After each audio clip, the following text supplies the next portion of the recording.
আসসালামু আলাইকুম ওয়া রাহমাতুল্লাহি ওয়া বারাকাতুহু। সুপ্রিয় দর্শক শ্রোতা, শুরু করছি আপনাদের প্রিয় অনুষ্ঠান আলোকিত প্রতিদিন। এই মুহূর্তে যারা দেশে আছেন, যারা প্রবাসে আছেন, যে যেখান থেকে এই অনুষ্ঠান উপভোগ করছেন, সকলকে অনেক অনেক শুভেচ্ছা। আশা করছি সুস্থ আছেন, ভালো আছেন, নিরাপদে আছেন। মহান প্রতিপালকের কাছে এই প্রার্থনা করছি, আল্লাহ যেন সবখানে সবসময় আপনাদেরকে ভালো রাখেন, সুস্থ রাখেন, নিরাপদে রাখেন। প্রিয় ভাই বোনেরা, আজ আমরা একটি চমৎকার বিষয় নিয়ে আলোচনা করব। আর এই বিষয়টি নিয়ে আলোচনা করার জন্য আমাদের স্টুডিওতে অতিথি হিসেবে উপস্থিত হয়েছেন একজন বিশিষ্ট ইসলামী চিন্তাবিদ। আজ আমাদের সাথে আছেন ঢাকা বিশ্ববিদ্যালয়ের কেন্দ্রীয় জামে মসজিদের সম্মানিত সিনিয়র ইমাম ও খতিব, বিশিষ্ট ইসলামী চিন্তাবিদ হাফেজ মাওলানা নাজির মাহমুদ। আসসালামু আলাইকুম ওয়া রাহমাতুল্লাহি ওয়া বারাকাতুহু। ওয়ালাইকুম আসসালাম ওয়া রাহমাতুল্লাহি ওয়া বারাকাতুহু। মোহতারাম, কেমন আছেন আপনি? আলহামদুলিল্লাহ, আপনি কেমন আছেন? আলহামদুলিল্লাহ, ভালো আছি। দর্শক, আমরা আজ যে বিষয়টি নিয়ে আলোচনা করব সেটি হচ্ছে ইসলামে ধৈর্য ও বিজয়।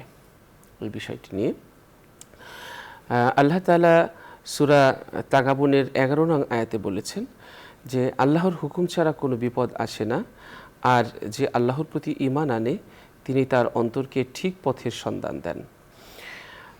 আমরা জানি যে ধৈর্য রাখলে আল্লাহ তাআলা বিপদের, আল্লাহর হুকুমেই বিপদ আসে এবং সেই বিপদে ধৈর্য ধরলে আল্লাহ তাআলা বিজয় দান করেন।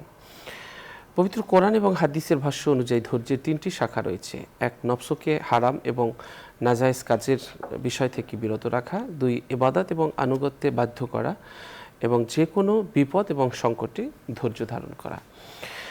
আর এই যে ধৈর্যশীলতা, এটা আমরা কিভাবে অর্জন করব, এই ব্যাপারে আমাদেরকে রাসূল সাল্লাল্লাহু আলাইহি ওয়াসাল্লাম আমাদেরকে পরামর্শ দিয়েছেন এবং তিনি বলেছেন এটি যে অর্জন করার জন্য ইচ্ছা শক্তি থাকতে হয়, কারণ প্রয়োজন ঈমান। রাসূল সাল্লাল্লাহু আলাইহি ওয়াসাল্লাম একবার আনসারী কিছু সাহাবীকে বলেন, আর যে ব্যক্তি ধৈর্য ধরে আল্লাহ তাকে ধৈর্যশীল রাখেন, আর যে অমুখাপেক্ষী হতে চায় আল্লাহ তাকে অভাবমুক্ত রাখেন। ধৈর্যের চেয়ে বেশি প্রশস্ত এবং কল্যাণকর কিছু কখনো তোমাদের দান করা হবে না। বুখারী শরীফ। অর্থাৎ ধৈর্য হলো অনেক বড় একটা কল্যাণ এবং প্রশস্ত বিষয়।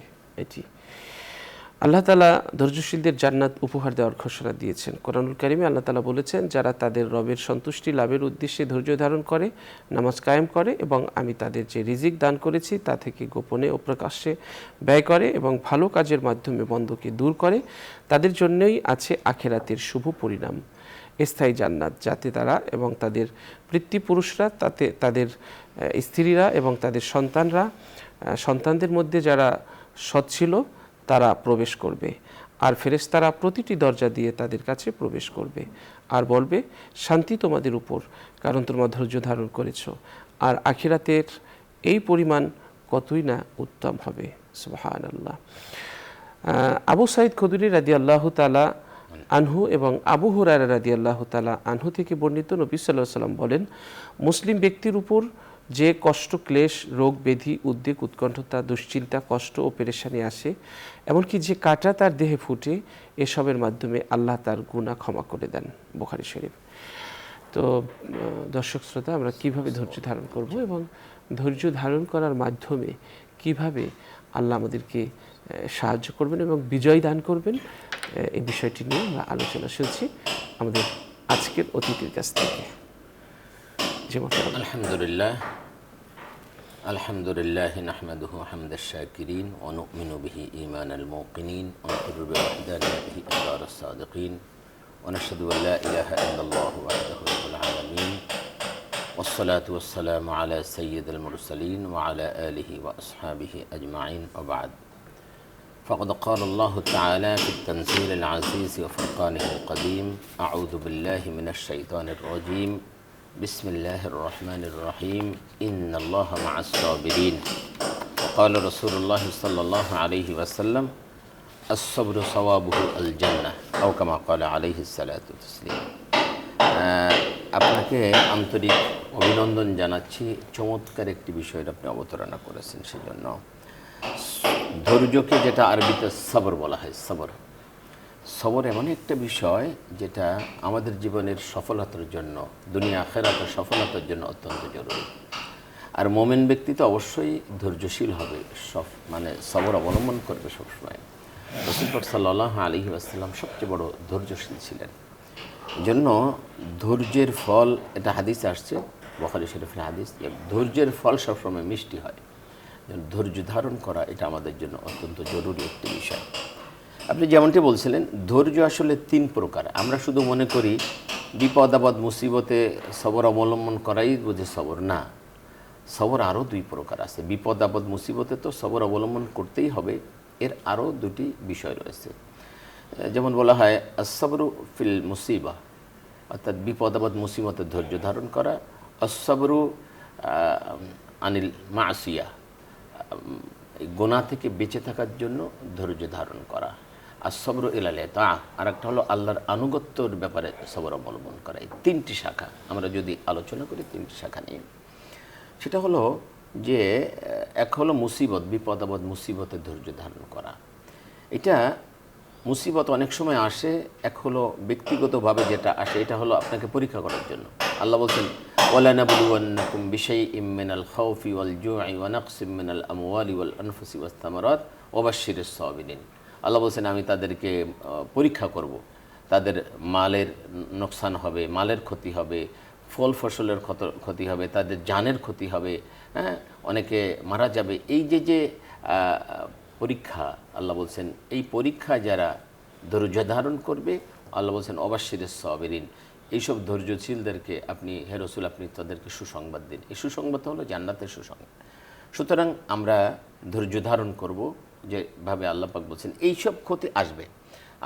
আপনি অসুস্থ হয়ে যেতে পারেন, আপনার সন্তান মারা যেতে পারে, আপনার ব্যবসা বাণিজ্যের ক্ষতি হতে পারে, যে ব্যক্তি জমি জমা ফসল ফলাচ্ছে তার এটার ক্ষতি হতে পারে। বিভিন্নভাবে আল্লাহ পাক এটা পরীক্ষা করবেন। এই পরীক্ষার মধ্যে এটা আল্লাহ বলছেন যে ক্বালু ইন্না লিল্লাহি ইদা আসাবাতহুম মুসিবা ক্বালু ইন্না লিল্লাহি ওয়া ইন্না ইলাইহি রাজিউন। আসলে যারা মুমিন ব্যক্তি, তাদেরকে যখন কোনো মুসিবত স্পর্শ করে, ইন্না লিল্লাহি ওয়া ইন্না ইলাইহি রাজিউন, তারা বলে ইন্না লিল্লাহ, আমরা আল্লাহর জন্য, ওয়া ইন্না ইলাইহি রাজিউন, আল্লাহর কাছে আমাকে প্রত্যাবর্তন করতে হবে। মানে এই বিষয়টা আল্লাহ রাব্বুল আলামিনের উপরেই ছেড়ে দেয় মুমিন ব্যক্তি। হ্যাঁ, এটা আল্লাহর পক্ষ থেকে হয়েছে, এটা আল্লাহ আবার আমাকে উদ্ধার করবেন। এই জন্য মুমিন ব্যক্তি কখনো কোনো বিপদ আপদ মুসিবতে কখনো পেরেশান হয় না। পেরেশান হওয়ার কিছু নেই, কারণ আমার রব হলেন আল্লাহ। তিনি আমাকে সেভ করবেন, তিনি আমাকে দেখছেন, তিনি আমাকে রক্ষা করবেন। দেখুন, এটা এমনই একটা জায়গা, আল্লাহর উপর তাওয়াক্কুল এমনভাবে করতে হবে। আপনি যদি দেখেন ইব্রাহিম আলাইহিস সালামকে যখন আগুনে ফেলে দেওয়া হলো, তো আগুনে ফেলে দেওয়ার পরে সৃষ্টি জগৎ সবাই বললো আমরা সাহায্য করি, আমরা সহযোগিতা। তিনি বললেন না, তোমাদের সহযোগিতার দরকার নেই, আমার আল্লাহ আছেন, তিনি সহযোগিতা করবেন। জিবরিল আমিন আসলেন, এসে বললেন যে আপনি আমাকে বলেন, আমার যে এই যে নূরের ডানা আছে, আমি এক ঝাপটা দিলে সমস্ত আগুন নিভে যাবে, আপনি আমার কাছে সাহায্য চান, আমি আপনাকে সাহায্য করছি। তো ইব্রাহিম আলাইহিস সালাম বললেন, তোমার সাহায্য আমি নিব কেন? আমার তো আল্লাহ আছেন, তিনি সাহায্য করবেন।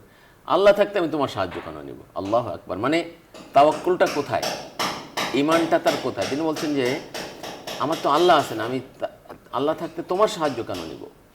তো জিবরিল আমিন বললেন, ঠিক আছে, আপনি আল্লাহর কাছে চান, সাহায্য চান। তো আসলে ভালোবাসা যেখানে অনেক গভীর থাকে, সেখানে মানে ভাষা নীরব থাকে। ইব্রাহিম আলাইহিস সালাম বললেন, আমি চাইবো কেন? আল্লাহ দেখতেছেন যে আমি পুড়ে যাচ্ছি, এটাই তাই জন্য তিনি সন্তুষ্ট থাকেন। তো তিনি এটাই ফয়সালা হোক। আর যদি তিনি মনে করেন যে আমাকে উদ্ধার করতে হবে, তিনি উদ্ধার করবেন। এটা হলো গভীর ভালোবাসার ব্যাপার। আমি আপনি আবার বিপদে পড়লে যেন এটা না করি। আমি আপনি বিপদে পড়লে অবশ্যই আল্লাহর কাছে সাহায্য চাইব, এটা হলো সুন্নাহ। আল্লাহর হাবিব সেটা আমাদেরকে শিখিয়েছেন, এটা সুন্নাহ পদ্ধতি। তো যে বিষয়টা সেটা হলো যে তিনি এই যে ধৈর্য ধারণ করলেন, এই ধৈর্য ধারণটা আমাদের জন্য অনেক বড় একটি শিক্ষণীয় বিষয়। তো যার কারণে কি হলো, আল্লাহ পাক তার এই আগুনকে কি করে দিলেন? জান্নাত বানিয়ে দিলেন। আল্লাহু আকবার। এই ধৈর্য ধারণের এটা হলো মানে ফলাফল। আপনি দেখেন, আরও যদি আমরা দেখি, আল্লাহর উপর তাওয়াক্কুল এবং ধৈর্য ধারণ করা, আল্লাহর উপর তাওয়াক্কুল থাকলেই আসলে ধৈর্য ধারণ করা যাবে। ইব্রাহিম আলাইহিস সালামের একটা সন্তান হলো 80 বছর বয়সে, কেউ কেউ বলছেন যে বয়স আরও বেশি হয়েছিল, যাই হোক 80 বছর বয়সে সন্তান হলো। ইসমাইল আলাইহিস সালামের জন্ম হলো। এই ছোট্ট পুত্র শিশু এবং তার মাকে আল্লাহ বললেন যে ঠিক আছে ওদেরকে মরুভূমির মধ্যে রেখে আসো। এখন যেখানে বাইতুল্লাহ, তিনি ছিলেন কোথায়? ফিলিস্তিনে, বাইতুল মাকদাসের এখানে। বললেন যে যাও এদেরকে রেখে আসো। তো ইব্রাহিম আলাইহিস সালাম তাদেরকে নিয়ে যাচ্ছেন, জিবরিল আমিন রাস্তা দেখায় নিয়ে যাচ্ছেন, যেখানে একটু গাছপালা দেখেন যে এখানে থাকবো না, আরও সামনে চলেন। জিবরিল আমিন বলছে আরও সামনে চলেন। যেতে যেতে এখন যেখানে বাইতুল্লাহ এখানে এসে বললেন এখানে আপনারা থাকেন। আল্লাহ বলছেন যে গায়রি দি যারআইন ইনদা বাইতিকাল মুহাররম, গায়রি দি যারআইন ইনদা বাইতিকাল মুহাররম, যেখানে কোনো গাছপালা নাই, তরুলতা নাই, খাবার নাই, পানি নাই, এরকম একটা জায়গা বলে এখানে রেখে যাও। আল্লাহু আকবার। তো সবর অবলম্বন করলেন, বিবি হাজেরা ছোট্ট পুত্রকে নিয়ে এখানে থাকলেন। আল্লাহর উপর তাওয়াক্কুল রাখলেন। বলছেন ইব্রাহিম আলাইহিস সালাম যখন চলে আসেন বলছেন যে আপনি যে আমাদেরকে রেখে যাচ্ছেন এটা কি আপনার ফয়সালা নাকি আল্লাহর ফয়সালা? বলে আল্লাহর ফয়সালা। তাহলে ঠিক আছে, আপনি যান। যে আল্লাহ আমাদেরকে এখানে রেখে যাওয়ার জন্য আপনাকে আদেশ করেছেন, আল্লাহ আমাদেরকে হালাক করবেন না, ধ্বংস করবেন না। আল্লাহর উপর তাওয়াক্কুল কেমন! আর এটাই হলো ধৈর্য। যখন আল্লাহর উপর আপনার 100% তাওয়াক্কুল চলে আসবে তো আপনার কাছে সব কিছু সহজ হয়ে যাবে, যেটা আল্লাহ অবশ্যই আল্লাহ উদ্ধার করবেন। তখন সবরটা এরকম হবে। আল্লাহ বলছেন ওমান ইয়াতাওয়াক্কাল আলাল্লাহ ফাহুয়া হাসবুহ, যে ব্যক্তি আমার উপর তাওয়াক্কুল করবে আমি তার জন্য যথেষ্ট। পৃথিবীর সব কিছু তার কাছে সহজ হয়ে যাবে। সুতরাং আল্লাহর উপর তাওয়াক্কুল করা, ধৈর্য ধারণ করা, এটা আমাদের জন্য অত্যন্ত জরুরি। তাহলে বিপদ আপদ মুসিবত যখনই আসবে, অসুস্থ হই বা যে কোনো বিপদে আমরা আল্লাহর উপর তাওয়াক্কুল করে সবর অবলম্বন করব, ধৈর্য ধারণ করব, তাহলে এর মধ্যে ফায়দা আছে। বিশ্বনবী সাল্লাল্লাহু আলাইহি ওয়াসাল্লাম বলে যে মুমিনের জীবন এটা তো আশ্চর্য এক জীবন। মুমিনের জীবন আশ্চর্য এক জীবন, যে মুমিন যখন বিপদে পড়ে তো ধৈর্য ধারণ করে, এর মধ্যে সওয়াব আছে। আবার মুমিন যখন কোনো কিছু প্রাপ্ত হয় তো শুকরিয়া আদায় করে, যখন সে কোনো কিছু প্রাপ্ত হয় তখন সে আল্লাহ শুকরিয়া আদায় করে, এর মধ্যেও সওয়াব আছে। এই জন্য মুমিনের জীবন হলো আশ্চর্যজনক এক জীবন। তার জীবনে কোনো লস নেই, প্রতিটি মুহূর্ত লাভ আর লাভ, কোনো লস নেই। ঈমান আনার পরে তার জীবনে কোনো লস নেই। যত ভালো কাজ করতেছে, বিপদ আপদ মুসিবতে ধৈর্য ধারণ করতেছে, এখানেও সওয়াব আছে। আবার যখন কোনো কিছু প্রাপ্ত হচ্ছে তো আল্লাহ রাব্বুল আলামিনের শুকরিয়া আদায় করছে, সেখানেও সওয়াব আছে। সুতরাং আমরা বলতে পারি যে মানে ধৈর্য ধারণের সফলতা কত বেশি। আরেকটা হলো সবর আনিল মাসিয়া, গুনাহ থেকে বেঁচে থাকার জন্য সবর অবলম্বন করা। আর সবর এলাল ইতাআত, সবর এটা আল্লাহর আনুগত্যের ব্যাপারে ধৈর্য ধারণ করা। আপনি আল্লাহর আনুগত্যের ব্যাপারে যদি আপনার ধৈর্য না থাকে তাহলে আপনি আনুগত্য করতে পারবেন না। দেখেন নামাজ ধৈর্য ধারণের চরম একটা পরাকাষ্ঠা এখানে প্রদর্শন করতে হয়। মানুষের মন হলো এদিক সেদিক ছুটাছুটি করে, এদিক সে, কিন্তু নামাজ এমন একটা জায়গা যেখানে সমস্ত চিন্তা চেতনাকে আল্লাহ রাব্বুল আলামিনের সামনে হাজির করতে হয়। আপনি দুনিয়ার কোনো চিন্তা এখানে করতে পারবেন না, আপনার সব কিছু আল্লাহ রাব্বুল আলামিন এর সামনে উপস্থিত করতে হয়। এই জন্য আল্লাহ পাক বলছেন যে ওয়াস্তাঈনু বিস-সাবরি ওয়াস-সালাহ ইন্নাল্লাহা ওয়া ইন্নাহা লাকাবীরাতুন ইল্লা আলাল খাশিঈন। ওয়াস্তাঈনু বিস-সাবরি ওয়াস-সালাহ, তোমরা ধৈর্য এবং নামাজের মাধ্যমে আল্লাহর সাহায্য প্রার্থনা করো। ওয়া ইন্নাহা লাকাবীরা, এটা অনেক বড় একটি বিষয়, অনেক কষ্টের একটি বিষয়। ইল্লা আলাল খাশিঈন, কিন্তু যারা খাশিঈন আল্লাহকে ভয় করে চলে তাদের কাছে আবার এটা সহজ, কারণ তারা যখন নামাজে দাঁড়িয়ে যায় তখন দুনিয়ার সব কিছু থেকে আলাদা হয়ে যায়, দুনিয়ার সব কিছু থেকে আলাদা হয়ে যায়। যারা আল্লাহকে ভয় করে তারা এভাবেই নামাজে দাঁড়ায়। যখন সে নামাজে দাঁড়ায় তো হাদিস শরীফের ভাষ্য অনুযায়ী আল্লাহ পাক বলছে, আল্লাহর হাবিব সাল্লাল্লাহু আলাইহি ওয়াসাল্লাম বলেন যে একজন মানুষ যখন আল্লাহর সামনে দাঁড়ায় তো তার মধ্যে থেকে, আল্লাহর মধ্যে থেকে সব পর্দা তুলে দেওয়া হয়, সে সরাসরি আল্লাহর সামনে দাঁড়িয়ে যায়। আল্লাহু আকবার। তাহলে এই যে এই অবস্থাকে নিয়ে দাঁড়ায়, অর্থাৎ দুনিয়ার কোনো চিন্তা চেতনা তার মধ্যে আসে না, সে কি করে? সবর অবলম্বন করে, ধৈর্যের চরম প্রকাশটা এখানে প্রদর্শন করে। দুনিয়ার সব চিন্তাকে পিছনে ফেলে সে শুধু আল্লাহর সামনে দাঁড়িয়ে যায়। সে চিন্তা করে আমি আর আল্লাহ ছাড়া আর কিচ্ছু নাই, কিচ্ছু নাই। হ্যাঁ, আসমান জমিন গ্রহ নক্ষত্র সূর্য চন্দ্র তারকা পরিবার পরিজন আত্মীয় স্বজন ব্যবসা বাণিজ্য, আমার কিচ্ছু নাই, আমি আছি আর আমার মালিক আছেন, আর কিচ্ছু নাই। এরকম একটা ধৈর্যের পরিচয় সেখানে দিতে হয়। তাহলে তার নামাজটা আসলে জীবন্ত একটা নামাজ হয়। যখন সে দেখে যে আমি আর আল্লাহ আছি, আমার সামনে আল্লাহ আছেন, তো তখন সে আল্লাহ রাব্বুল আলামিনের সাথে কথা বলতে থাকে।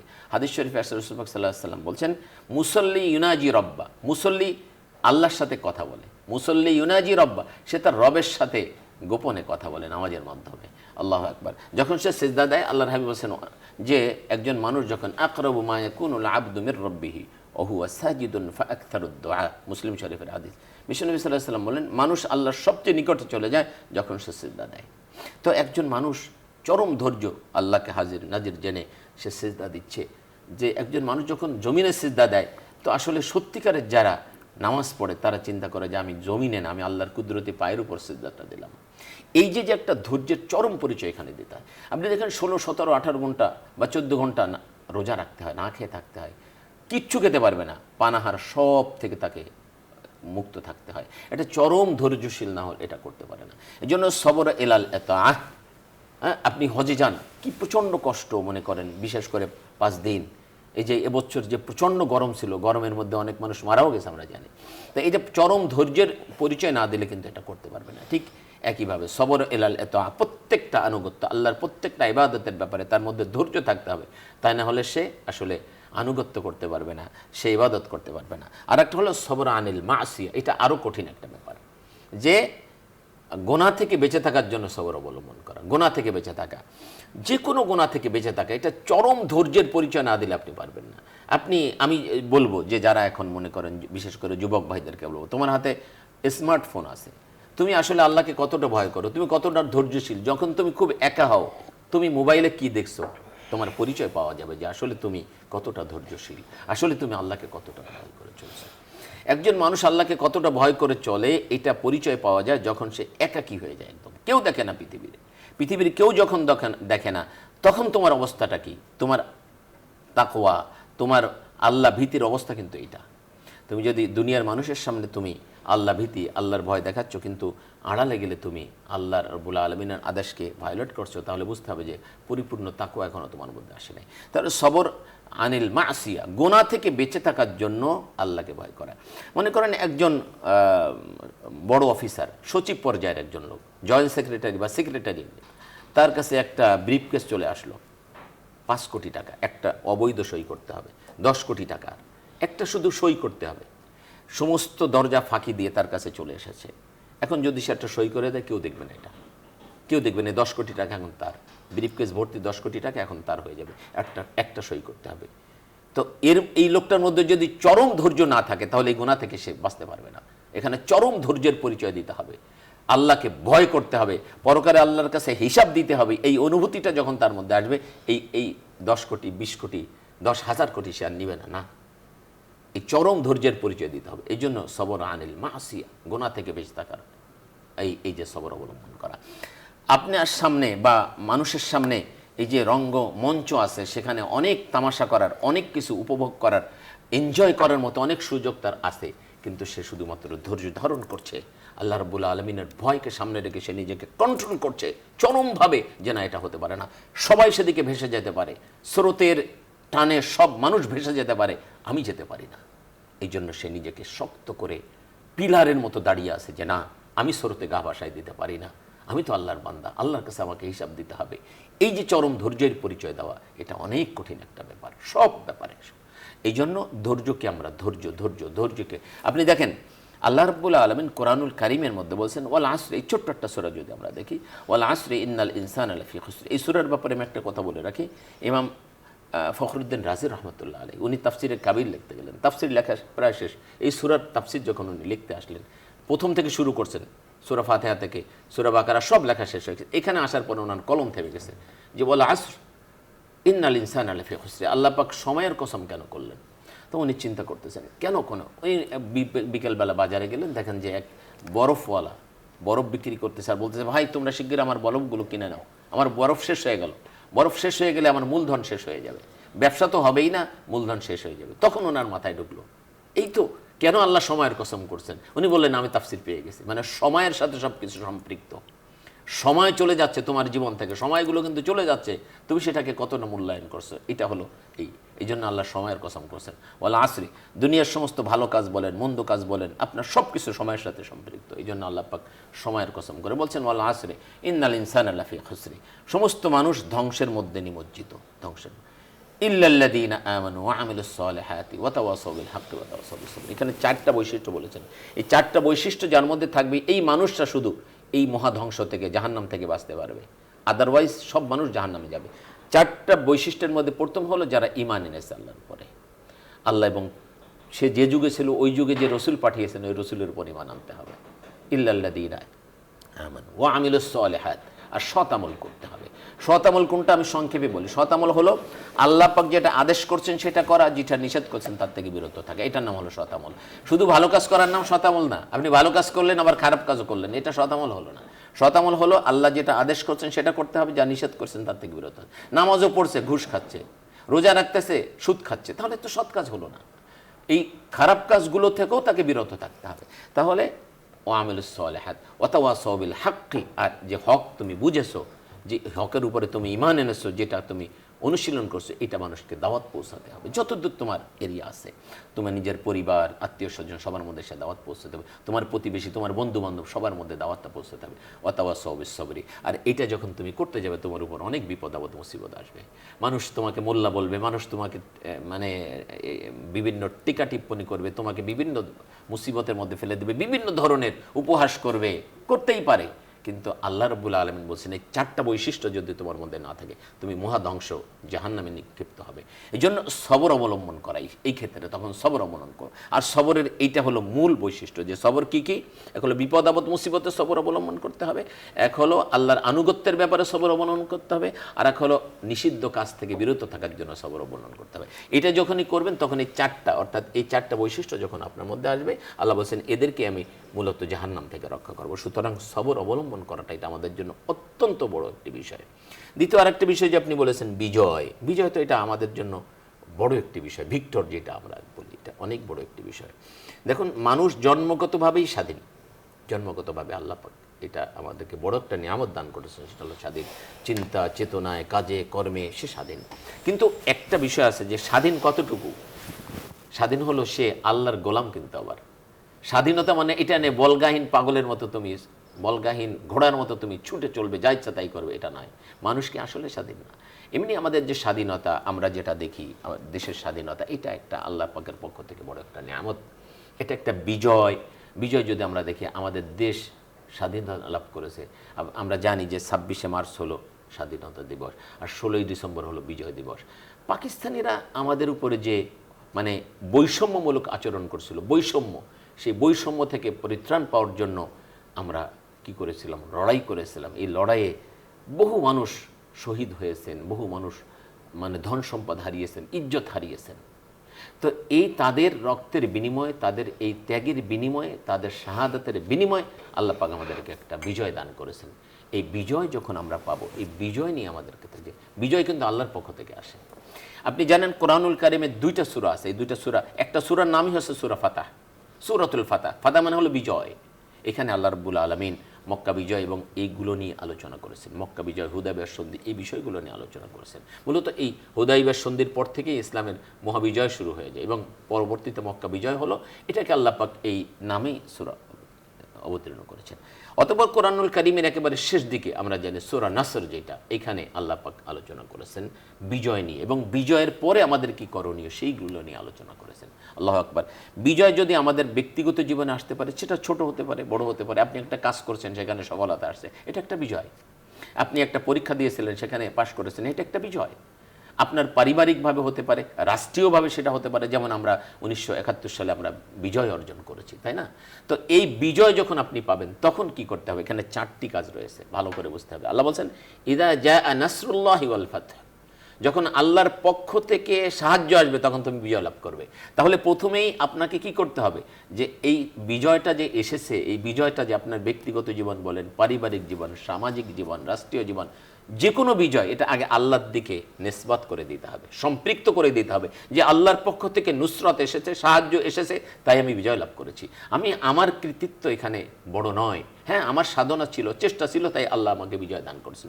এই জন্য যে কোনো বিজয়কে আগে আল্লাহর দিকে কি করতে হবে? নিসবত করে দিতে হবে, আল্লাহর দিকে ফিরাই দিতে হবে, আল্লাহর সাথে সম্পৃক্ত করে দিতে হবে। দেখুন এরপরে যেটা আল্লাহ বলছেন ইযা জাআ নাসরুল্লাহি ওয়াল ফাতহ ওয়া রাআইতান নাসা ইয়াদখুলুনা ফি দীনিল্লাহি আফওয়াজা ফাসাব্বিহ বিহামদি রাব্বিকা ওয়াস্তাগফিরহু ইন্নাহু কানা তাওয়াবা। এরপরে বলছেন বিজয় যখন হয়ে যাবে তখন তোমরা আরো 3টি কাজ করবা। প্রথমত বিজয়কে আল্লাহর দিকে সম্পৃক্ত করা। 2 নম্বর কাজ হলো তোমরা আল্লাহর আল্লাহ তাসবিহ পাঠ করবা। ফাসাব্বিহ, আল্লাহ তাসবিহ পাঠ করো, বিহামদি রাব্বিক, আর তোমার রবের প্রশংসা করো। এখানে তাসবিহ পাঠ করা, প্রশংসা করা। তাসবিহ হলো সুবহানাল্লাহ, আল্লাহর পবিত্রতা ঘোষণা করা, তাই না? আর আলহামদুলিল্লাহ হলো আল্লাহর প্রশংসা। সুতরাং আমরা এভাবে আল্লাহর তাসবিহ পাঠ করব, আল্লাহর পবিত্রতা বর্ণনা করব এবং তার গুণকীর্তন করব, হামদ পেশ করব যে এই বিজয় আল্লাহর পক্ষ থেকে এসেছেন, যিনি এক অদ্বিতীয়, যিনি সমস্ত ক্ষমতার মালিক, তিনি আমাদেরকে বিজয় দান করেছেন।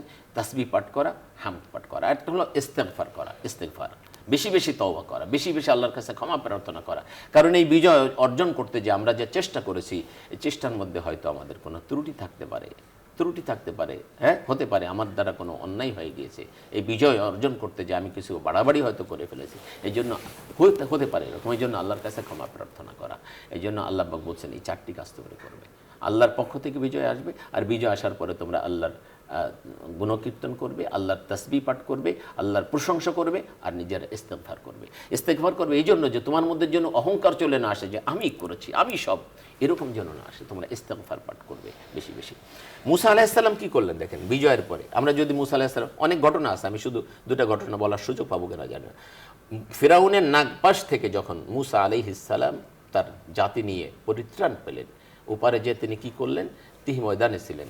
তো আপনি জানেন যে রাসূল পাক সাল্লাল্লাহু আলাইহি ওয়াসাল্লাম যখন মক্কা থেকে হিজরত করে মদিনায় গেলেন, মদিনায় যাওয়ার পরে তিনি দেখেন যে এই 10 তারিখ, আশুরার 10 তারিখে ইহুদিরা রোজা রাখছে।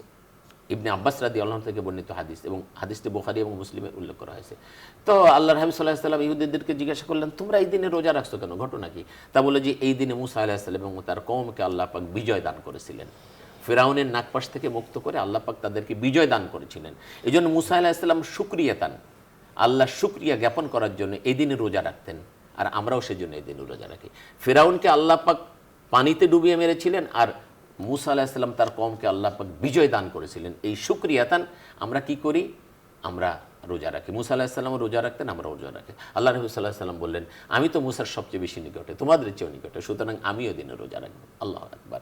সাহাবারা বললেন, ইয়া রাসূলুল্লাহ, এই দিন ইহুদিরা রোজা রাখে, আমরাও রোজা রাখবো। বলে, হ্যাঁ রাখবা, তবে ইহুদিদের একটু বিপরীত করবে। তারা একদিন রোজা রাখে, তোমরা 2 দিন রাখবা।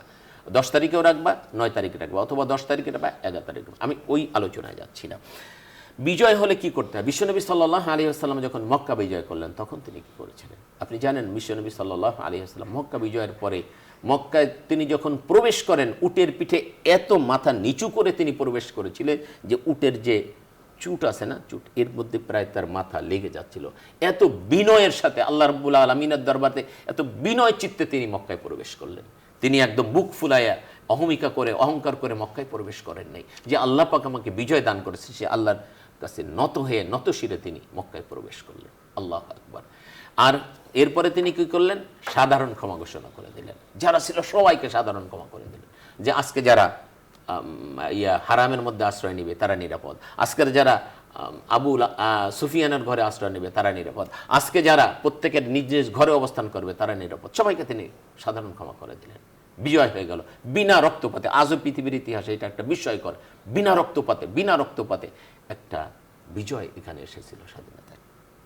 এই জন্য আমাদেরও দরকার যে সমাজে শান্তি শৃঙ্খলা বজায় রাখার জন্য, সমাজকে সুন্দর করার জন্য বিজয়ের পরে যেন আমরা আবার ডেসপারেট না হয়ে যাই, আমরা যেন উচ্ছৃঙ্খল না হয়ে যাই, বরং বিজয়ের পরে আমাদের দরকার হলো এই কাজগুলি করা, বিনয়ী হওয়া, যারা আছে যারা তাদেরকে সাধারণ ক্ষমা করা, এবং যারা আপনার আমরা বিজয়ের জন্য আমরা যারা লড়াই করেছি, বিজয়ের জন্য যারা লড়াই করেছে, তাদের এই 4টি কাজ তাদের জন্য খুব জরুরি। তারা যেন আত্মসমালোচনা করে, তারা যেন ইস্তেগফার পড়ে, তারা যেন বিজয়কে আল্লাহর দিকে কী করে দেয়, নিসবত করে দেয়। এই কাজগুলি করাটা আসলে আমাদের জন্য জরুরি। আমরা তাহলে বিজয়ের মূল স্বাদটা আমরা গ্রহণ করতে পারবে। এবং এই বিজয় মানে এরকম যখন বিজয় হবে বা মানুষ সবর অবলম্বনের মাধ্যমে এই বিজয়টা যখন পাবে, তখন কিন্তু আল্লাহ পাক এই বিজয়ের মধ্যে রহমত দান করবেন, বারাকা দান করবেন। এই জনপদকে আল্লাহ পাক শান্তি এবং বারাকা দিয়ে ভরপুর করে দেবেন। এই জন্য আমরা যেন সবসময় এটা মাথায় রেখে চলতে পারি। আল্লাহ আমাদের তৌফিক দান করুন। দর্শক শ্রোতা, খুব চমৎকারভাবে আমরা আলোচনা করেছেন মোহতারাম, আমরাও শুনেছি, চমৎকার আলোচনা করেছেন। আমরা আল্লাহর প্রতি আস্থা, অবিচল আস্থা রেখে ধৈর্য ধারণ করব। আল্লাহ তাআলা বলেন, আমি অবশ্যই তোমাদেরকে কিছু না কিছু দিয়ে পরীক্ষায় ফেলবো। মাঝে মধ্যে তোমাদেরকে বিপদের আতঙ্ক, ক্ষুধার কষ্ট দিয়ে, সম্পদ, জীবন, পণ্য, ফল, ফসল হারানোর মধ্য দিয়ে। আর যারা কষ্টের মধ্যেও ধৈর্য নিষ্ঠার সাথে চেষ্টা করে তাদেরকে সুখবর দাও। আল্লাহ তাআলা অন্য আরেক জায়গায় বলেন, ধৈর্যশীলদেরকে তো অপমানিত, ধৈর্যশীলদেরকে তো অপরিমিত পুরস্কার দেয়া হবে। নবীজি সাল্লাল্লাহু আলাইহি ওয়াসাল্লাম বলেছেন, আল্লাহ যার মঙ্গল চান তাকে আল্লাহ দুঃখ কষ্টে ফেলেন। বুখারী শরীফ। হযরত মূসা আলাইহিস সালাম যখন ভূমিষ্ঠ হলেন, চতুর্দিকে ফেরাউন বাহিনীর অবস্থান, পুত্র সন্তানের সন্ধান পেলেই তাকে হত্যা করা হবে। এই কঠিন পরিস্থিতিতে নবী মূসা আলাইহিস সালামের মায়ের কাছে আর কি বা করার থাকতে পারে ধৈর্য ছাড়া। তখন কঠিন ধৈর্যের পরীক্ষা দিয়ে আল্লাহর উপর ভরসা করে পানিতে ভাসিয়ে দিলেন নবী মূসা আলাইহিস সালামকে।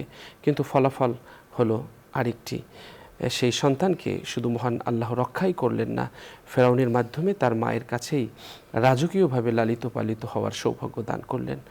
ইয়াকুব আলাইহিস সালাম যখন তার অন্য সন্তানদের হিংসার বশবর্তী হয়ে ইউসুফ আলাইহিস সালামকে হারিয়ে ফেললেন, তখনও তার অবস্থা কেমন ছিল আমরা সেটা অনেক সময় ভুলে যাই। আল্লাহ তাআলা বলেন, সেই ইয়াকুব আলাইহিস সালাম বলল, না, তোমাদের মন তোমাদের জন্যে একটি কাহিনী সাজিয়ে দিয়েছে, সুতরাং পূর্ণ ধৈর্য শ্রায়। হয়তো আল্লাহ তাদের একসাথে আমার কাছে এনে দেবেন, তিনি সর্বজ্ঞ এবং প্রজ্ঞাময়। এই কঠিন ধৈর্যের পরীক্ষা কত কঠিন ছিল। জীবনের শেষ পর্যায়ে তার চোখ অন্ধ হয়ে গেল, কিন্তু তিনি বিন্দুমাত্র ধৈর্যচ্যুত হলেন না। বিনিময়ে তিনি শুধু তার সন্তানকেই পেলেন না, বরং তার সন্তানকে তিনি পেলেন নবী এবং মিশরের শাসনকর্তা হিসেবে। আল্লাহ ধৈর্যের পুরস্কার এভাবেই দিয়ে থাকেন। জীবনের পরন্ত বিকেলে হযরত আইয়ুব আলাইহিস সালাম রোগাক্রান্ত হয়ে মহান আল্লাহর পক্ষ থেকে এমন এক কঠিন পরীক্ষার সম্মুখীন হলেন, যেখানে তিনি সন্তান, সন্ততি, আত্মীয় স্বজন, দাস দাসী, বিশাল সম্পত্তি সহ সব কিছু হারিয়ে ফেলেছিলেন। এক পর্যায়ে জীবন ধারণের জন্য শহরের বাইরে এক ছোট্ট কুটিরে আশ্রয় নেন। এই পরীক্ষার কালে স্ত্রী রহিমা ছিলেন তার একমাত্র সঙ্গী। কোরআনের ভাষায় আল্লাহ তাআলা বলেছেন, ওয়া আইয়ুবা ইয নাদা রাব্বাহু আন্নী মাসসানিয়াদ দুররু ওয়া আনতা আরহামুর রাহিমিন। অতঃপর আইয়ুব আলাইহিস সালাম তখন বললেন আল্লাহর কাছে একটি মোনাজাত করে যে, হে আল্লাহ, আপনি তো রহমান রহিম, আর আমি তো অসুস্থ হয়ে পড়া এক দুর্বল বান্দা, রোগী। আপনি চাইলে তো আমার দিকে একটু রহমতের দৃষ্টিতে তাকাতে পারেন। আল্লাহ তাআলা বললেন, ফাস্তাজাবনা লাহু ফাকাশাফনা মা বিহি মিন দুররি ওয়া আতাইনা। অতঃপর আমি তার ডাকে সাড়া দিলাম এবং তার দোয়া কবুল করলাম। যা কিছু আমি তার কাছ থেকে নিয়েছিলাম তার দ্বিগুণ তাকে আবার ফেরত দিলাম। সুবহানাল্লাহ। এভাবে আল্লাহ তাআলা ধৈর্যের পুরস্কার দিয়ে থাকেন। আল্লাহ তাআলা অনেককেই ধৈর্যের পুরস্কার দিয়েছিলেন। মারিয়াম আলাইহিস সালাম যখন সন্তান হাতে তার কওমের কাছে বেরিয়ে এলেন, তখন তাকে কত মানসিক নির্যাতনের শিকার হতে হলো। তখন ধৈর্য ধারণ করায় আল্লাহ তাআলা মারিয়াম আলাইহিস সালামকে সম্মানিত করলেন। মুনাফিক সর্দার আব্দুল্লাহ ইবনে ওবাই ইবনে সুলুলের মুনাফিকের শিকার হয়েছিল। মুনাফিকের শিকার হয়েছিলেন নবী পত্নী নিরঙ্কুশ নিষ্কলুষ চরিত্রের অধিকারী মা আয়েশা রাদিয়াল্লাহু তাআলা আনহা, যে কারণে স্বয়ং আল্লাহ তাআলা এক বিব্রতকর অবস্থায় মধ্যেও আল্লাহ তাআলা ধৈর্য ধারণ করলেন এবং আল্লাহ তাআলা সেই অবস্থার মধ্যে তিনি ওহির মাধ্যমে আয়েশা রাদিয়াল্লাহু তাআলা আনহার পবিত্রতার কথা ঘোষণা করেন। অর্থাৎ আমাদের জীবনের সব কিছুতেই ধৈর্য ধারণ করতে হবে। সব কিছুতে যদি আমরা ধৈর্য ধারণ করতে পারি, তাহলে আল্লাহ তাআলা আমাদেরকে বিজয় দান করবেন। আল্লাহ তাআলা তৌফিক দান করুন। দর্শক, আমরা অনুষ্ঠানের এই পর্যায়ে একটি মোনাজাত করব। যে যেখান থেকে আমাদের এই অনুষ্ঠান দেখছেন, আপনারাও চাইলে আমাদের সাথে মোনাজাতে শরীক হতে পারবেন। আজ দোয়া করছেন আমাদের প্রিয় অতিথি। اللهم صل على سيدنا ونبينا وشفينا وحبيبنا مولانا محمد صلى الله عليه وعلى آله وصحبه وبارك وسلم. الحمد لله رب العالمين، والصلاة والسلام على أشرف الأنبياء والمرسلين وعلى آله وصحبه أجمعين. ربنا ظلمنا أنفسنا وإن لم تغفر لنا وترحمنا لنكونن من الخاسرين. ربنا فاغفر لنا ذنوبنا وكفر عنا سيئاتنا وتوفنا مع الأبرار. اللهم اغفر لنا ولوالدينا وللمؤمنين يوم يقوم الحساب. رب ارحمهما كما ربياني صغيرا. رب ارحمهما كما ربياني صغيرا. ربنا هب لنا من أزواجنا وذرياتنا قرة أعين واجعلنا للمتقين إماما اللهم إنك عفو تحب العفو فاعف عنا يا كريم فاعف عنا يا رحيم اللهم إنا نعوذ بك من عذاب القبر ونعوذ بك من عذاب جهنم ونعوذ بك من فتنة المحيا والممات ونعوذ بك من فتنة المسيح الدجال اللهم إنا نسألك إيمانا كاملا ويقينا صادقا وقلبا خاشعا ولسانا ذاكرا وعملا متقبلا وتوبة نصوحا وتوبة قبل الموت وراحة عند الموت ومغفرة بعد الموت ونجاة من النار وفوزا بالجنة اللهم إنا نسألك الجنة ونعوذ بك من النار يا خالق الجنة والنار برحمتك يا عزيز يا غفار يا رب العالمين يا الله يا الله আমাদের সকলকে আপনি মেহেরবানি করে ক্ষমা করে দিন মাওলা আমাদেরকে আপনি কবুল ও মঞ্জুর করে নিন ইয়া আল্লাহ আমরা জীবনে অনেক গুনাহ খাতা করে ফেলেছি মাওলা জেনে না জেনে ইচ্ছায় অনিচ্ছায় গোপনে প্রকাশ্যে সগীরা কবিরা যত গুনাহ করেছি মাওলা এমন অনেক গুনাহ আমাদের থেকে হয়ে গেছে যেটা আমি জানি না কিন্তু আপনি সব জানেন মাওলা ইয়া আল্লাহ আমাদের জীবনের সমস্ত গুনাহ খাতাকে আপনি মাফ করে দিন ইয়া আল্লাহ আপনি আমাদেরকে কবুল ও মঞ্জুর করে নিন আপনার প্রিয় বান্দাদের কাতারে আমাদের সকলকে শামিল করে নিন ইয়া আল্লাহ আমাদের পিতামাতাদেরকে ক্ষমা করে দিন ইয়া আল্লাহ যাদের পিতামাতা ইন্তেকাল করে গেছেন তাদেরকে আপনি জান্নাতের মেহমান হিসাবে কবুল করে নিন আমাদের যাদের পিতামাতা বেঁচে আছেন তাদেরকে আপনি হায়াতে তৈয়বা দান করুন সেহাতে কামেলা নসিব করুন খাতিমা বিল খৈর নসিব করে দিয়েন ইয়া আল্লাহ আমাদের সন্তানদেরকে আপনি কবুল করে নিন ইয়া আল্লাহ তাদেরকে সুশিক্ষার সাথে বড় বিদ্বান হিসেবে কবুল করে নিন ইয়া আল্লাহ আপনার ওলি হিসেবে দিনের বড় দায়ী হিসেবে তাদেরকে কবুল ও মঞ্জুর করে নিন মাওলা মা বাবা সন্তান সন্ততি পরিবার পরিজন ভাই বোন আত্মীয় স্বজন যে যেখানে রয়েছে সকলকে আপনি কবুল ও মঞ্জুর করে নিন যারা প্রবাসে রয়েছে যারা দেশে রয়েছে সকলকে আপনি কবুল ও মঞ্জুর করে নিন দুনিয়া আখেরাতের সমস্ত রকম বিপদ আপদ বা মুসিবত থেকে তাদের আমাদের সকলকে আপনি হেফাজত করুন দুনিয়া আখেরাতের সার্বিক কল্যাণ আপনি আমাদেরকে দান করুন ইয়া আল্লাহ আমাদের প্রত্যেকের ঘরগুলো আপনার রহমত এবং বরকত দিয়ে ভরপুর করে দিন মাওলা আমিন ইয়া আল্লাহ আমাদের ঘরগুলো আপনার রহমতের চাদর দিয়ে আপনি ঢেকে দিন ইয়া আল্লাহ আমাদের দেশের প্রতি আপনি খাস রহমত অবতীর্ণ করুন ইয়া আল্লাহ আমাদের দেশের জন্য আপনি কল্যাণের ফয়সালা করে দিন মালিক আমাদের দেশের স্বাধীনতাকে আপনি কিয়ামত পর্যন্ত কবুল করে নিন আমাদের দেশের স্বাধীনতাকে আপনি কিয়ামত পর্যন্ত কবুল করে নিন ইয়া আল্লাহ আমাদের দেশের সমস্ত রকম বিশৃঙ্খলা আপনি দূর করে দেশে শান্তি এবং সুখ প্রতিষ্ঠিত করে দিন মাওলা সমস্ত রহমত বরকত শান্তি সুখ আপনার সব কিছু আপনার হাতে মাওলা মেহেরবানি করে আমাদের ছোট্ট প্রিয় মাতৃভূমির প্রতি আপনি রহম করুন মাওলা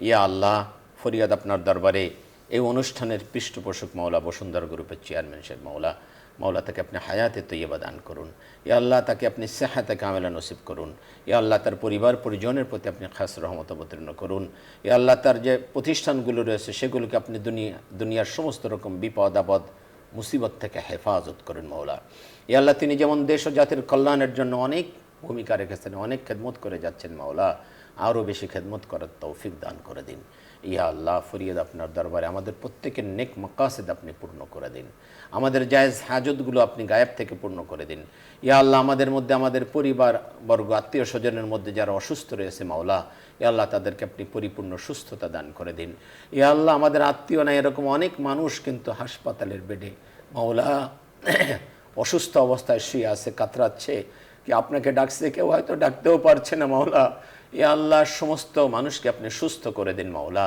ইয়া আল্লাহ ফরিয়াদ আপনার দরবারে মাওলা আমাদের প্রত্যেককে আপনি সুস্বাস্থ্যের অধিকারী করে দিন রহমত বরকত দিয়ে আপনি আমাদেরকে ভরপুর করে দিন ইয়া আল্লাহ আমাদের প্রত্যেকের নিজ নিজ দায়িত্ব যথাযথভাবে আদায় করার তৌফিক দান করুন মাওলা আমাদের প্রত্যেকের জন্য আপনি সম্মানজনক হালাল জীবিকার ব্যবস্থা করে দিন আমাদের জীবিকার মধ্যে আপনি বারাকা দান করে দিন সমস্ত রকম হারাম থেকে আমাদেরকে বেঁচে থাকার তৌফিক দান করুন ইয়া আল্লাহ আজকে যে আলোচনা আমরা শুনলাম করলাম সবর অবলম্বন করা আমরা যেন জীবনের প্রতিটি ক্ষেত্রে এসে সবর অবলম্বন করে চলতে পারি আপনি তৌফিক দান করুন বিশেষ করে মাওলা আপনার আদেশ নিষেধ আমিন পালন করার ক্ষেত্রে আমরা যেন সবর অবলম্বন করতে পারি আপনি তৌফিক দান করুন শেষ ফরিয়াদ আপনার কাছে আমাদের সকলের জন্য আপনি জাহান্নামের আগুনকে হারাম করে দিন ওয়া সাল্লাল্লাহু তাআলা আলা খায়রি খালকিহি محمد وآله وأصحابه أجمعين واجعل آخر كلامنا عند الموت لا إله إلا الله محمد رسول الله সাল্লাল্লাহু আলাইহি ওয়াসাল্লাম। দর্শক, আমরা আজ এখানেই বিদায় নিচ্ছি। দেখা হবে আগামীকাল ঠিক এই সময়। আল্লাহ আপনাদের সকলকে ভালো রাখুন, সুস্থ রাখুন, নিরাপদে রাখুন। আল্লাহ হাফেজ। আসসালামু আলাইকুম ওয়া রাহমাতুল্লাহি ওয়া বারাকাতুহু।